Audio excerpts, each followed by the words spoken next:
Hello everyone, in this lecture we'll study about midpoint subdivision algorithm for line clipping. So previous lecture में हम already Cohen-Sutherland line clipping algorithm पढ़ चुके हैं and वहां पर हमने ये देखा था कि we are reducing the number of intersection of a line with the window boundary. Okay, जो कि हमने brute force line clipping algorithm जहां मैक्सिमम जो है आपका इंटरसेक्शन हो रहा था लाइन का विंडो के साथ, वो हमने क्या करा था, रिड्यूस करा था। But still in case of Cohen Sutherland algorithm there is a number of intersections which we have to calculate with the window boundary or the edges. So अब क्योंकि ये एक डिसएडवांटेज है एंड जितना आपको इंटरसेक्शंस कैलकुलेट करना पड़ेगा उतना आपका जो है प्रोसेसिंग टाइम बढ़ेगा। सो ये डिसएडवांटेज को करने के लिए हमारे पास मिड पॉइंट सब डिविजन लाइन क्लिपिंग एल्गोरिदम है। ओके, तो लेट्स सी हम ये टास्क कैसे परफॉर्म करेंगे। See in this algorithm definitely we are going to compute the visible areas that we will present on the view port. जो भी आपका विंडो के अंदर क्लिपिंग करेंगे और हम व्यू पोर्ट पर शो करना चाहेंगे that we will be presented. Okay, and it follows the principle of bisection method and it bisects the line into two equal halves. Now there is a new concept in midpoint subdivision algorithm as compared to the Cohen-Sutherland algorithm. यहाँ हम क्या कर रहे हैं, here we are applying bisection method and जो line है उसको हम दो पार्ट के अंदर डिवाइड करेंगे। और ये कब डिवाइड करेंगे? When we perform a test. Initially we will perform a test on a line, and if it fails in the test, then we will perform bisection and we will divide the line into two halves. Then we will again perform a test on the line, and if it fails तो हम फिर से bisection method लगाकर उसको दो half में divide करने वाले हैं। Okay, so ऐसा नहीं है कि हम लाइन को सिर्फ एक ही बार बाइसेक्ट करेंगे। जैसा कि मैंने अभी आपसे कहा, जहां जहां हम टेस्ट में फेल होते जाएंगे हम लाइन को बाइसेक्ट करते जाएंगे। Therefore it's not only for the one time, it's for numerous times. Okay, now क्योंकि जस्ट मैंने अभी आपको बोला ही कि कोहेन-सदरलैंड एल्गोरिदम लाइन क्लिपिंग की जो है वहां पर आपको नंबर ऑफ कैलकुलेशंस करना पड़ते हैं for the intersection of a line with a window edge. उसको हम अवॉइड कर सकते हैं या ओवरकम कर सकते हैं with the help of repeatedly sub dividing line at its mid point. Okay, तो यहां आपको इंटरसेक्शन कैलकुलेट नहीं करना पड़ेगा। यहां एक बहुत सिंपल सा, क्योंकि आपको मिड पॉइंट निकालना है। यदि लाइन के एंड पॉइंट्स आपके हैं कुछ इस प्रकार से x1 y1 and x2 y2, okay, so you can calculate the mid point with the help of bisection method like this: x1 plus x2 by 2 and y1 plus y2 by 2. Okay, that's quite easy in comparison with the intersection. Okay, so जैसा कि मैंने आपसे बोला, we have to perform the test first for the visibility. If it happens कि line window के अंदर आ रही है, okay, पूरी तरीके से, then no bisection is applied और हम पूरी तरीके से उसको डिस्प्ले करवा देंगे। इफ इट हैपन्स, जैसा कि मैंने बोला आपसे, कि टेस्ट के लिए हम फेल हो जाते हैं एंड यदि ऐसा होता है कि आपको लाइन कंप्लीटली इनविजिबल मिल रही है, then we will reject it. And if it happens to be in a test that visibility और इनविजिबिलिटी दोनों ही आपका फेल हो चुका है, देन क्या होगा कि पार्शियल विजिबिलिटी होगी लाइन की। सो ऐसे सिचुएशन में हम क्या करने वाले हैं, we will perform the bisection method and we will sub divide the line into two equal parts. Okay, and then we will again check for the visibility on each half. तो ये हम continue जो है apply करते चले जाएंगे और जब तक आपको फाइनली लाइन के वो पॉइंट्स ना मिल जाते हैं जो कि आपके विंडो पर हो, तब तक हम ये टास्क परफॉर्म करते चले जाएंगे। सो लेट्स सी, एक एग्जांपल हम देख लेते हैं।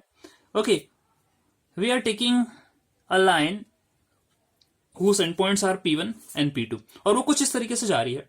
दैट मीन्स हमने इनिशियली क्या करा, टेस्ट परफॉर्म करा और टेस्ट फेल हो गया।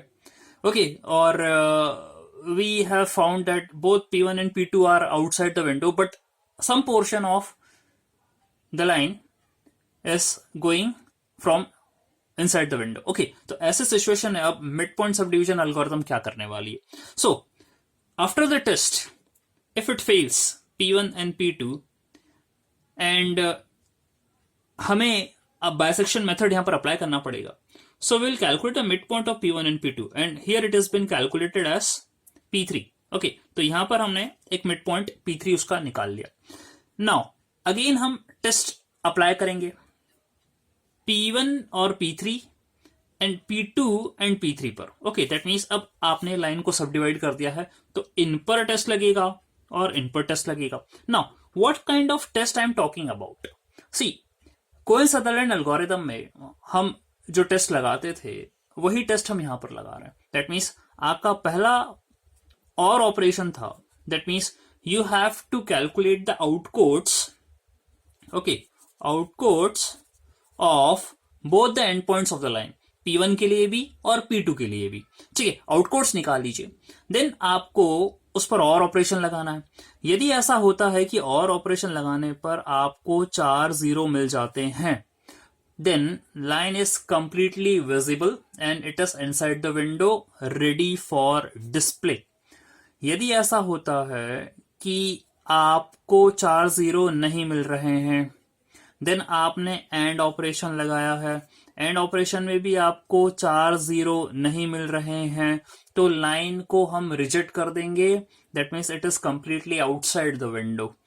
ओके, और यदि कभी ऐसा हो जाए कि आपने और लगाया, 4 0 नहीं मिले, एंड लगाया लेकिन 4 0 मिल गए हैं, तो ऐसे सिचुएशन में हम ये बोलेंगे the line is partially visible और वहां पर हमें क्लिपिंग परफॉर्म करने वाली है. तो ये टेस्ट लगाने के बाद अब हम यहां mid point sub division algorithm की बात कर रहे हैं. ओके, तो if it happens like this, so अब आप यहां मिड पॉइंट निकाल लीजिए जो कि हमने P3 निकाला. Again we will apply the test on P2, P3 and P1. ठीक है, अब जो भी मिड पॉइंट आएगा, लेट अस सपोज P3 और P2 का मिड पॉइंट P5 आया जो कि विंडो की एज पर ही है. फाइन, सो इसका आउटकोड क्या हो जाएगा? दैट विल बी 4 0, क्योंकि विंडो के अंदर या विंडो की एज पर जितने भी आने वाले पॉइंट्स हैं उनका आउटकोड 4 0 हो जाता है. ओके, सिमिलरली P1 और P3 का हम मिड पॉइंट निकालेंगे, that is coming to be P4 जो कि विंडो के बाहर है. ओके, सो इसका आउटकोड आपका विंडो के लेफ्ट का जो आउटकोड है वो होता है. ओके, सो अब क्या हुआ है, क्योंकि आपका P5 विंडो की एज पर आ गया है, तो P5 और P2 वाला रीजन है, इसको तो हम क्या कर देते हैं, क्लिप कर देते हैं, हटा देते हैं. ओके, ये हमने पता करा कि P4 अभी भी क्या है, आपका विंडो से बाहर है, तो P4 और P1 जितना भी पोर्शन है उसको भी हम क्या कर देते हैं, क्लिप कर देते हैं. नाउ अब P3 और P5 का मिड पॉइंट निकालने की जरूरत नहीं है. क्यों? क्योंकि आपको P5 ऑलरेडी कहां मिल गया है, विंडो की एज पर मिल चुका है. So ignore it. अब हम क्या करेंगे, P4 और P3 ये जो दो हैं इन पर बायसेक्शन मेथड लगाएंगे, और लगाइए हमने and we got P6 here. Okay, P6 हमें मिला.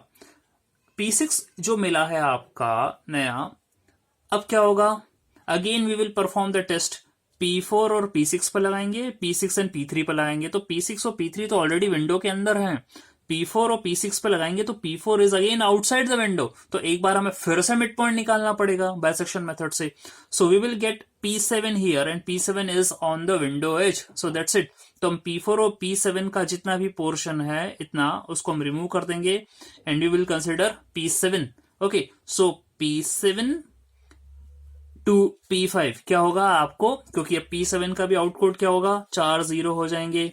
P5 का आउटकोड ऑलरेडी आपका 4 0 पहले निकल चुका था. दैट मीन्स अब हमें जो भी पोर्शन चाहिए था, रिक्वायर्ड था व्यू पोर्ट पर दिखाने के लिए, वो मिल चुका है and remaining portion is clipped out. So this is the final result. Okay, now इसके एल्गोरिथम हम देख लेते हैं, आपको कॉन्सेप्ट समझ में आ गया होगा.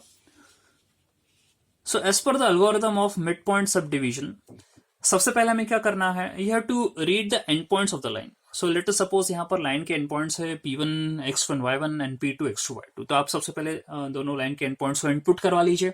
Then you have to input the window coordinates. Whatever the window coordinates are here, they are taken as W X1 Y1 okay, that means right bottom लिया है इन्होंने और लेफ्ट टॉप ले लिया, तो this is left top W(x1) and W(y1) and right bottom है आपका W(x2) and W(y2), इस तरीके से ले लिया, तो हम रिमेनिंग जो है कोऑर्डिनेट्स वही बना सकते हैं। दैट मीन्स इन्होंने विंडो के कोऑर्डिनेट्स कुछ इस तरीके से लिए हैं। If I talk about the left top, so it is like this, left top is this W(x1) and W(y1), and if we talk about right bottom, so this is W(x2) and this is W(y2), तो remaining coordinates आपके कैसे हो जाएंगे, this is W(x1) and this is W(y2), okay, and this is W(x2) and this is W(y1), इस तरीके से हम coordinates निकाल लेंगे। सो आपको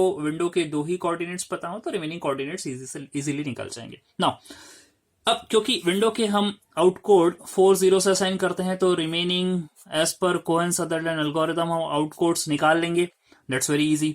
और जो भी आपके लाइन के एंड पॉइंट्स हैं P1 एंड P2, इसको हम प्लॉट करने के बाद what ever be the plotting है, मान लीजिए इस तरीके से P1 और P2 लाइन की प्लॉटिंग हो रही है, तो हम क्या करेंगे, इसको प्लॉट कर देंगे, फिर ये जिस भी रीजन में फॉल कर रहा होगा हम उसके हिसाब से P1 एंड P2 के आउटकोड्स निकाल देंगे। तो यहाँ ये कॉन्सेप्ट है कि आप किस तरीके से आउटकोड निकालते हैं। This we have already seen in Cohen Sutherland algorithm. And जब आप लाइन को प्लॉट कर देंगे आपकी विंडो बनाने के बाद और सारे आउटकोड्स आप जब रीजन के डिफाइन कर देंगे, देन इट्स वेरी इजी कि आप P1 एंड P2 के आउटकोड्स निकाल लेंगे।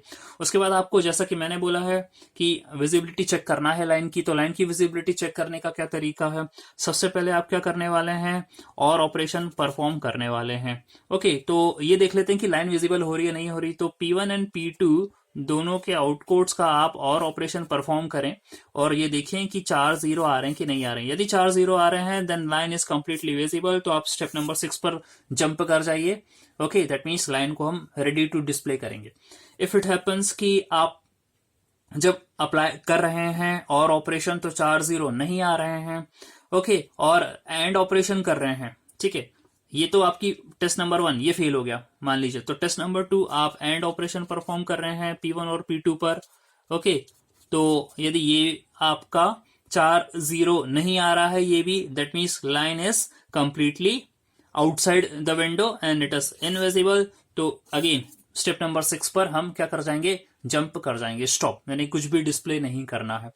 नाउ इफ इट हैपन्स कि और करने पर आपके 4 0 नहीं आ रहे हैं लेकिन एंड करने पर 4 0 आ रहे हैं, that means a part of a line is visible. That means कुछ तो जो है पोर्शन लाइन का वो विंडो के अंदर है, ठीक है। वहां भी दो केस बन सकते हैं आपके, एक तो ये है कि विंडो के अंदर एक एंड पॉइंट है और एक एंड पॉइंट विंडो के बाहर है, या ऐसा भी हो सकता है कि दोनों एंड पॉइंट जो है वो विंडो के बाहर है लेकिन कुछ पोर्शन जो है वो विंडो से गुजरता हुआ जा रहा है। तो ये दोनों केसेस बन सकते हैं जिसके लिए हम क्या करेंगे, सॉल्व करने वाले हैं। सो यही है आपका, यदि ए और बी दोनों फेल हो जाते हैं तो what will do, the line is said to be partially visible and we have to apply the bisection here. Okay, and यहां हम क्या करेंगे, मिड पॉइंट निकालने वाले। ओके, एंड जैसा कि बोला गया है कि divide the line partially into equal parts and repeat from step number 3। Okay, हम एंड पॉइंट के मिड पॉइंट निकालेंगे और मिड पॉइंट निकालने के बाद, जैसा कि मैंने आपको जस्ट प्रीवियस एग्जांपल में समझाया था कि you are having P1 P2 are the end points and फिर आपने बाइसेक्ट करा उसको, P3 मिड पॉइंट निकाला है और आप अगेन क्या करेंगे, P3 का भी आउटकोड निकालेंगे and you will just take a combination of P1 P3 and P3 P2, इस तरीके से उसका कॉम्बिनेशन लेंगे। ओके, एंड देन अगेन फिर यहां पर इनका मिड पॉइंट निकालेंगे यदि ये टेस्ट में फेल हो जाते हैं। So getting it as P4, here you are getting as P5, ठीक है। तो ये आपका कंटिन्यूएशन में चलते जाएगा as per algorithm, unless and until आपको वो पॉइंट नहीं मिल जाता जो कि विंडो के एज पर है। Okay, so this is how we apply mid point sub division algorithm. अब जैसा कि आप देख रहे हैं कि हमने यहां पर कोई भी इंटरसेक्शन कैलकुलेट नहीं करा है, तो डेफिनेटली आपकी कंप्यूटेशन या प्रोसेसिंग टाइम या ओवरहेड जिसे हम बोलते हैं वो as compare to Cohen Sutherland algorithm कम हो जाएगा। Okay, so this is all about mid point sub division algorithm. Thanks for watching.